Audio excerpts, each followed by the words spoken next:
Alekum shalom, Herbie. Well done on your pronunciation. You're correct. I have insider tips. An old friend of the family from years ago, he was a Maori who married an English woman. Me and his son used to canoe and sail and do archery and play Warhammer together. He taught me the word years and years ago now. It also steered me away from getting imitation Maori tattoo.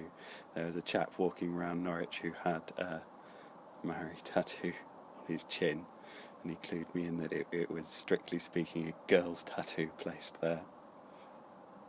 So he steered me away from that. You won't believe the memories that your Hebrew brought back.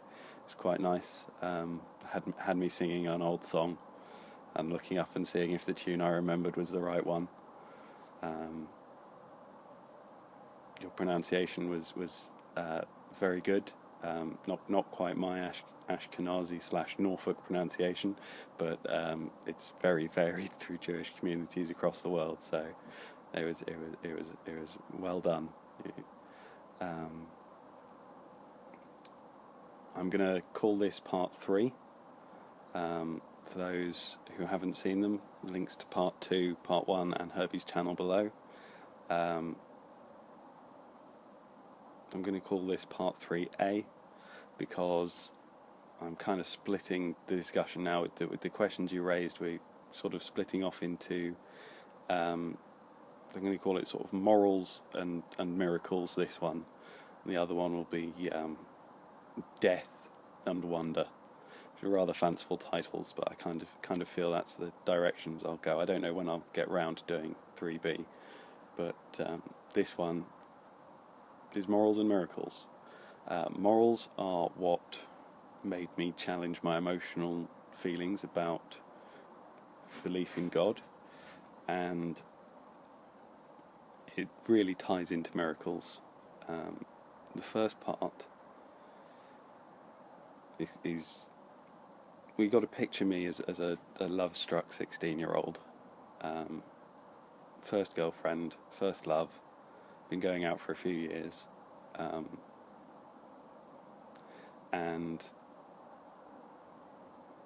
we got into a row about my expectations of what other people would do to accommodate my religious beliefs in terms of how the future would go. I kind of expected her to come along to convert, so that the kids would get to be part of my culture, because I saw the religion as just this natural.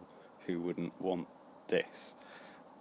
It's very odd to describe my feelings at the time. It was just a basic part of my world.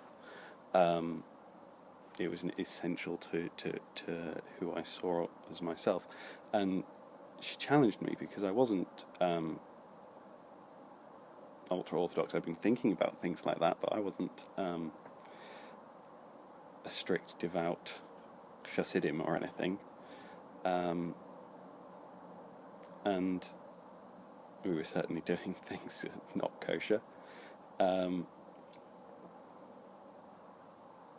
But she challenged me because she knew that I had the knowledge of what the text said. She challenged me and just said, how can you justify it with these feeble workarounds, which you know are feeble workarounds because I could spot them in other religious texts. I have a couple here with me. This is the Holy Bible, given to me by a dear friend of mine from America. This is my Haftorahs and Pentateuch. It's the Torah. It's in Hebrew and in English, with very good commentary. But the commentary is many times making excuses for the text, and there are some things you can't excuse. Slavery, human sacrifice, the treatment of women, the treatment of other nations. And when it comes to this one, just the whole setup, and I could see the problems with this, and she challenged me to see the problems in stuff that I considered sacred. with like emotional, stuck the knife in and twisted. It hurt to hear honest opinions. So I won't go into depth with scriptural. How can you accept this stuff unless you want to? But it's all in there, and if you're picking and choosing, it becomes a whole nother problem. And I wasn't. I may not have been raised strict, but I was raised orthodox. There was definitely a right way and a wrong way to do it, and you didn't get to pick and choose what you did and didn't like.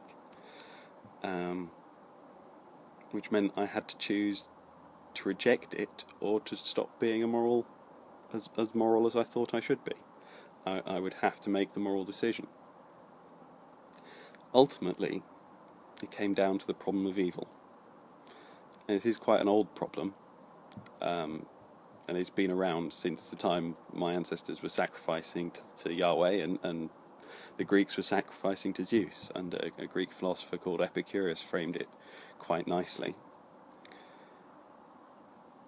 If God is omniscient and omnipotent, all-knowing and all-powerful, whence come evil?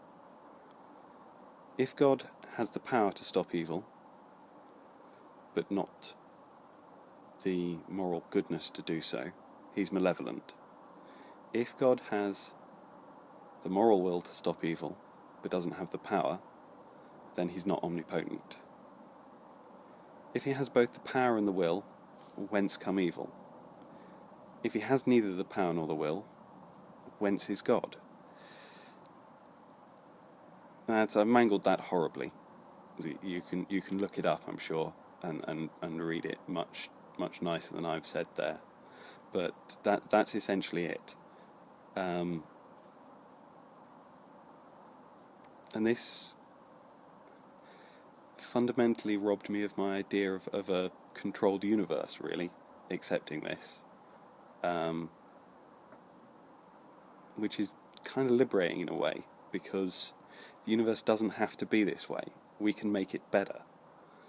And this kind of ties into miracles. There's a fantastic chap called James Randi, the amazing James Randi, who was a stage magician who went into debunking faith healers and psychics and all sorts. Not even debunking, investigating. For a long time he had the $1 Million Challenge, where he would put up $1 million in prize money for anyone who could demonstrate a supernatural feat under reliable scientific conditions. He had that prize going for an awful long time till he finally decided to do something more worthy with the money. He is fantastic when it comes to skepticism and investigating this sort of thing. And one of the things he has pointed out is the sheer conviction that someone holds has no bearing on its truth. Many people think entirely honestly that they've seen divine miracles, but it's genuinely a fake. And this happens across religions, across cultures. People do this.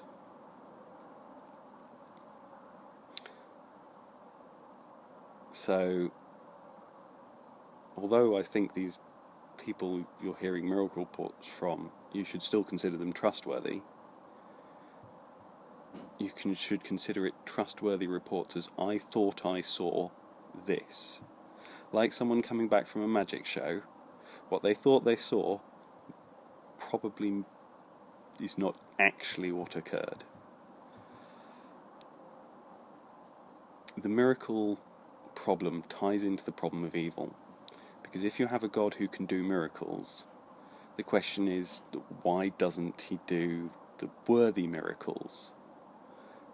People have prayed for release from disease for thousands of years, and some got it and some didn't. It took mankind working together, using science to examine the world, to do something like destroy smallpox. Like, we've damn near destroyed polio. We've controlled so many diseases and exterminated some from the wild. That's incredible. That just people working together did that. When praying did nothing. Praying statistically does nothing.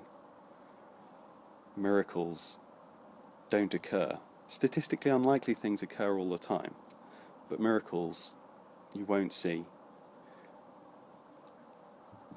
And if a miracle is someone at a church getting healed and not manna from heaven for the starving children of the world, I've got a real moral problem with that God too.